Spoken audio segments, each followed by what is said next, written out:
ఈ రోజు మన పార్లమెంట్ అభ్యర్థి రఘురామరెడ్డి గారు మన అందరికీ తెలిసిందే. ఆయన ఎవరో కాదు, మన మంత్రివర్యులు శ్రీనివాస్ రెడ్డి గారి వియంకుడు కూడా.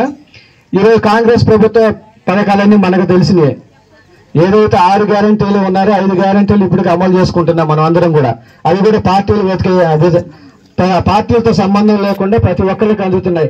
బస్సులో మీకు అందరూ ఫ్రీ వస్తుందా? లేడీస్ కి టికెట్లు అడుగుతున్నారా? 200 యూనిట్లు కరెంట్ ఫ్రీ వస్తుందా? గ్యాస్ బండ్ వస్తుందా? ఆరోగ్యశ్రీని 5 లక్షల నుంచి 10 లక్షలు పెట్టాం. ఈ రోజు హాస్పిటల్కి వెళ్ళాలంటే, కార్పొరేట్ హాస్పిటల్కి వెళ్ళాలంటే లక్షలతో కూడిన పని. అలా కాకుండా గవర్నమెంట్ ఏదైనా మీకు వచ్చినట్టయితే హార్ట్ ప్రాబ్లం కానీ ఏదైనా వస్తే 10 లక్షలతో ఉచితంగా చేపిస్తున్నారు. అలాగే మనకి మెయిన్ మనకు కావాల్సిన ఏంటి, ఆడవాళ్ళకి కావాల్సింది ఏంటి? గ్యాస్ బండ 500కి వస్తుందా? ఖచ్చితంగా 500కి వస్తుంది. మీకు కావాల్సిన సబ్సిడీ కూడా బ్యాంకులో మీకు పది ఇబ్బంది ఏమి లేదు. దానికి ఈ ఎలక్షన్ కూడా ఏం తర్వాత ఖచ్చితంగా జరుగుతుంది. అలాగే ఈ రోజు ప్రతి ఒక్కరు కూడా కోరుకునేది ఏంటంటే ఇల్లు కావాలని.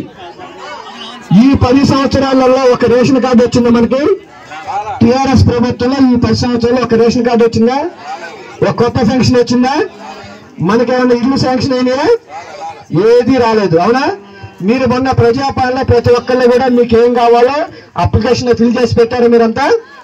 ఈ ఎలక్షన్ కోడ్ అవగానే ఖచ్చితంగా మీరు ఏదైతే రేషన్ కార్డులు కానీ లేదా పెన్షన్స్ కానీ ఇల్లు కానీ ఇంకేదైనా ప్రాబ్లం ఉన్నా కూడా అవన్నీ కూడా ఖచ్చితంగా తీరుతాయని చెప్పి నేను హామీ ఇస్తున్నాను. మీ గ్రామంలో ఏదైనా సమస్యలు ఉన్నా కూడా ఇక్కడ ఉన్న పెద్దలతో కూర్చొని మాట్లాడి ఆ సమస్యలు కూడా మేము తీరుతామని చెప్తున్నాం. ముఖ్యంగా రఘురామరెడ్డి గారు మన ఖమ్మం జిల్లా వాసి. ఆయన కూడా చాలా ముద్దు స్వభావి.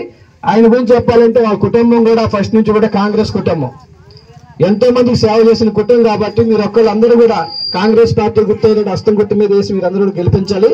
ముఖ్యంగా ఇక్కడ ఏదో చిన్న చిన్న విభేదాలు అట్లాంటివి ఉన్నాయి, మర్చిపోయి అందరితో కలిసిమెలిసి ఈ తరం మనకు వచ్చిన మెజార్టీ కంటే అత్యధిక మెజార్టీ మీరు ఇచ్చినట్టయితే మన జిల్లాలోనే ఒక మంచి నియోజకవర్గంగా మనం మెజార్టీ ఇస్తే అక్కడున్న మన ముగ్గురు మంత్రులు తుమ్మల నాగేశ్వరరావు గారు, శ్రీనివాస్ రెడ్డి గారు, భట్టి గారి ద్వారా మనకి ఏ నిధులు కావాలన్నా మనం తెచ్చుకోగలం. అలాగే మనకి ఇప్పుడు గృహ నిర్మాణ శాఖ మంత్రి శ్రీనివాస్ రెడ్డి గారే. కాబట్టి మనకి ఈ 5 సంవత్సరాలలో దిల్లీపేట కానీ చుట్టుపక్కల ఉన్న గ్రామాలలో ఒక్కొక్క ఊర్లో కూడా 100 నుంచి 150, 200 ఇల్లు ఖచ్చితంగా ఇక్కడ శాంక్షన్ చేస్తాను, మీకు హామీ ఇస్తున్నాను. అది ఖచ్చితంగా జరుగుతుంది.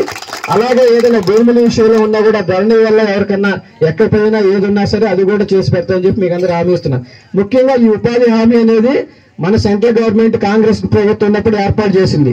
తర్వాత బీజేపీ వచ్చిన తర్వాత మనకున్న ఏమి గడ్డపల్లి కానీ పార కానీ మొత్తం కూడా టెంట్లతో సహా ఏవి కూడా సప్లై చేయాలి. ఈ 10 సంవత్సరాలు కాంగ్రెస్ ప్రభుత్వం వస్తే ఈ రోజు మనకి ఇచ్చే 300 రూపాయలు ఏది ఉందో దాన్ని 400 రూపాయలు చేస్తారు ప్రతిరోజు కూడా ఒక్కొక్క కూలికి. మనకి రాబోయే కాలంలో 400 రూపాయలు ప్రతిరోజు కూడా మీరు పనిచేసేటట్టు వస్తుంది.